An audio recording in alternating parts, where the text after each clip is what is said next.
અરવલ્લી જિલ્લામાં ભાડા કરારના નામે ટ્રેક્ટર કૌભાંડનો પર્દાફાશ થયો છે. એલસીબી માલપુર અને મેઘરજ પોલીસની સંયુક્ત કાર્યવાહીમાં આરોપીની ધરપકડ કરવામાં આવી છે.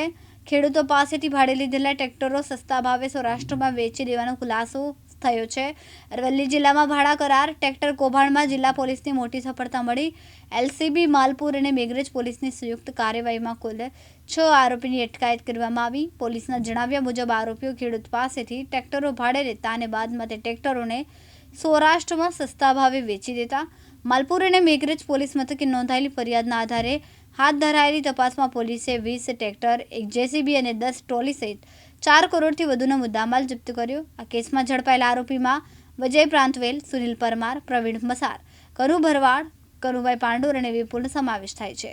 કોર્ટે તમામ 6 આરોપીના 3 દિવસના રિમાન્ડ મંજૂર કર્યા છે. પોલીસ હવે આ કૌભાંડમાં સંડોવાયેલા અન્ય શખ્સો સુધી પહોંચવા તપાસને વધુ વેગ આપી રહી છે. અરવલ્લી જિલ્લામાં માલપુર અને મેઘરજ 2 પોલીસ સ્ટેશનમાંથી અમને ફરિયાદ મળેલી કે ખેડૂતોના ટ્રેક્ટર જે છે અને ટ્રોલી અને જેસીબી મશીન વગેરે ઇલીગલી ભાડાના નામે લઈ જઈ અને ત્યાં એને અન્ય જગ્યાએ સસ્તા ભાવે વેચી દેવામાં આવે છે અને જ્યારે પછી એ વ્યક્તિ પોતે એ પરત લેવા જાય ત્યારે એને ગોળ ગોળ ફેરવવામાં આવે છે અને એનું ટ્રેક્ટર પરત મળતું કે નથી પૈસા મળતા. આ પ્રકારની ફરિયાદના આધારે માલપુર અને મેઘરજ બંને પોલીસ સ્ટેશનમાં અમે એફઆઈઆર દાખલ કરેલી. જે તે સમયે અમે એફઆઈઆર દાખલ કરી ત્યારે ટોટલ 40 ટ્રેક્ટરની એફઆઈઆર હતી.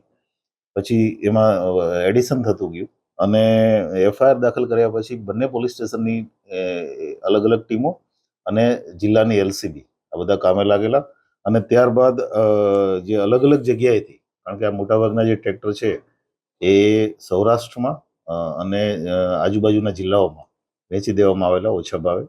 એ અલગ અલગ જિલ્લાઓમાંથી એ બધી રિકવરી કરી છે. અત્યાર સુધીમાં ટોટલ અમે 20 ટ્રેક્ટર, 1 જેસીબી અને 10 ટ્રોલી રિકવર કરી શક્યા છીએ. એ સાથે સાથે અમે એમાં ટોટલ 6 આરોપીઓ અત્યાર સુધીમાં અરેસ્ટ કર્યા છે. મુખ્ય આરોપી જે છે એ વિજય જે પ્રાંતવેલ બાયડનો વતની છે, એની સાથે સહયોગમાં સુનિલ કાળાભાઈ પરમાર, પ્રવીણ મસાર, કનુ ભરવાડ કરીને જે છે એ મુખ્ય આરોપી છે. ઉપરાંત વિપુલ અને કનુભાઈ પાંડોર, આટલા આરોપીઓ અત્યાર સુધીમાં અમે અરેસ્ટ કર્યા છે. આરોપીઓના 3 દિવસના રિમાન્ડ ઉપર છે. હજી આગળ એને ટ્રેક્ટર જ્યાં જ્યાં પણ વેચ્યા છે અત્યારે પણ અમારી ટીમ અન્ય જગ્યાઓએ આ આરોપીઓ સાથે મૂવમેન્ટમાં છે અને આ રિકવરી માટે થઈને અમે પૂરેપૂરા પ્રયત્નો કરી રહ્યા છીએ.